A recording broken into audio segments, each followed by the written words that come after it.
मेरे साथ हैं डॉक्टर महेश भार्गव जी के सुपुत्र डॉक्टर विवेक भार्गव जी। मैं आज लगभग 2 वर्ष होने को आ रहे हैं, तो आज महेश भार्गव जी की स्मृति में मैं कुछ सवाल उनसे करना चाह रहा था। सबसे पहला ये है कि एक मनोवैज्ञानिक के रूप में आप भी मनोविज्ञान से पीएचडी हैं। आप कैसा पाते हैं उन्हें, अपने पिता को, डॉक्टर महेश भार्गव को, एक मनोवैज्ञानिक के रूप में? मनोवैज्ञानिक के क्षेत्र में उन्होंने बहुत अधिक काम किया। पहले जो मनोवैज्ञानिक परीक्षण 1971 से पहले हम लोग इम्पोर्ट करते थे इंडिया में, जी। उनके प्रयासों से इंडियन वर्जन आने लगे और शुरू में दिक्कत भी हुई हम लोगों को, और इससे जो हमारी जो वैल्यूज़ थी, मतलब वैल्यूज़ जो थी वो बहुत ज़्यादा उसमें चली जा रही थी बाहर। उनके प्रयासों से लगभग आज हमारे पास करीब करीब 1200 मनोवैज्ञानिक परीक्षण इंडियन वर्जन में उपलब्ध हैं।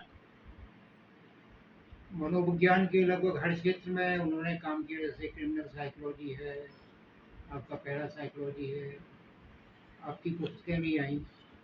तो कोई ऐसी विधा रही हो इस क्षेत्र में जो उनसे लगा हो कि ये और करना है, या जो उनके मन को छूती हो, उन्होंने बहुत प्रिय हो? लगभग ऐसी विधाओं पे काम किया जिस पे अभी तक कोई पुस्तकें हिंदी में नहीं आई हैं। जी। उन्होंने हिंदी को भी बहुत बढ़ावा दिया, और कुछ टॉपिक जैसे अभी भी एक उनकी पुस्तक है आधुनिक मनोवैज्ञानिक परीक्षण एवं मापन, उसका 25वां संस्करण आ गया है। उसका अभी भी कोई दूसरा विकल्प नहीं है। और उन्होंने इसके अतिरिक्त अनेक ऐसे विषयों, मनोवैज्ञानिक के विषयों पर लिखा जिस पे अभी भी कोई पुस्तक हिंदी में उपलब्ध नहीं है, जैसे मनोभौतिकी एवं मनोमापन, फिजियोलॉजिकल साइकोलॉजी, इत्यादि इत्यादि।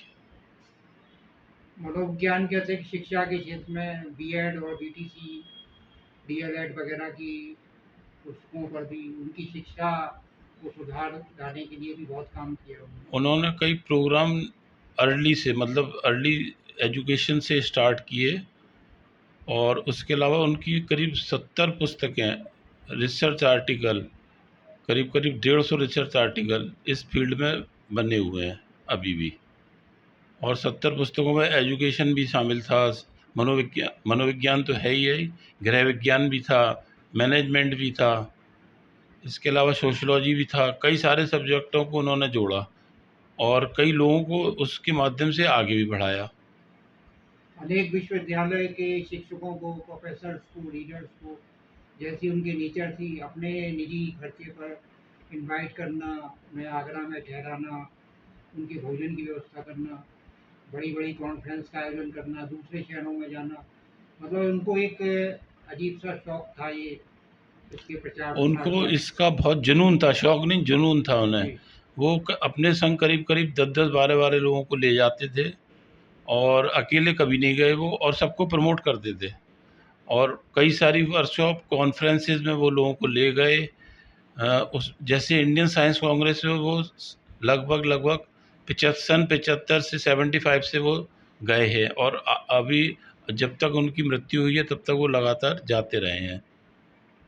इतना सारा काम देखने के बाद में आपको लगता नहीं कि सरकार को उन्हें पद्मश्री से सम्मानित करना चाहिए था, मनोविज्ञान और सर, अब शिक्षा ये के तो सरकार का विषय है, हमारा विषय नहीं है। जी। ये तो सरकार को सोचना है, देखना है कि उन्हें किस लेवल पे किसको पुरस्कार देना है।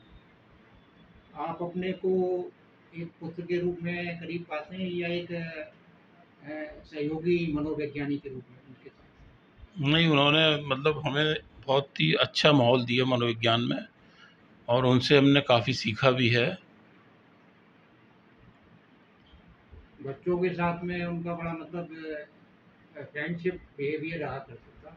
उनका तो वो बच्चों कहते थे कि मेरे दोनों बेटे जो हैं वो मेरे पुत्र नहीं हैं, मित्र हैं, और उनके बच्चे भी मेरे मित्र समान हैं। तो मतलब इतना प्रेम प्यार वो बाँटते थे, तो उनमें बहुत आत्मीयता थी। बच्चों में से ही नहीं, वो किसी भी 5 साल से लेके 80-90 साल के बुजुर्ग तक को तुरंत अपने साथ आत्मसात कर लेते थे तुरंत। तो जैसा हम लोगों को लगता है, आपको महसूस होता है कि एक बहुत बड़ी उनके जाने से क्षति हुई जी, मनोवैज्ञानिक बिल्कुल, जी, स्तर पे? बिल्कुल। मनोविज्ञान के अब आप देख लीजिए, अब सब वर्कशॉप, सेमिनार लगभग सी बंद सी हो गई हैं अब। जी। नहीं तो वो अपने प्रयासों से 200-250 लोगों को इकट्ठा कर देते थे, और वो एक रिक्तता उस फ़ील्ड में भी आ गई है। कुछ शब्द या कुछ ऐसे विचार जो आप कहना चाह रहे हैं श्रद्धांजलि के रूप में? नहीं, बस मैं उनको नमन करता हूँ, और उम्मीद करता हूँ कि ऐसे लोग आएँ, जिससे उन्होंने सभी एजुकेशन, साइकोलॉजी फ़ील्ड को बहुत लोगों को बढ़ाया। Thank you. धन्यवाद।